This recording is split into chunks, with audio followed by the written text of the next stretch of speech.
Some jobs may require reading a lot of documents.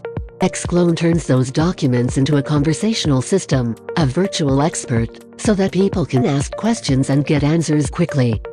Before the machine learning process, all corporate documents are saved as Word files.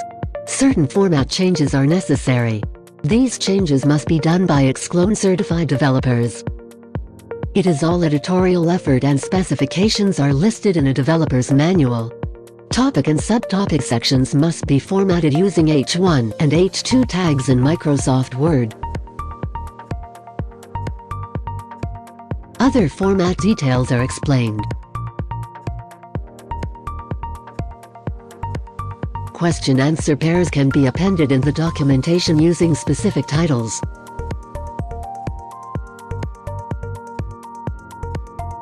Flowcharts can be implemented by special instructions in a Word document. Flowcharts allow the system to ask questions to the user, then take appropriate steps to understand the case at hand and respond with best answers.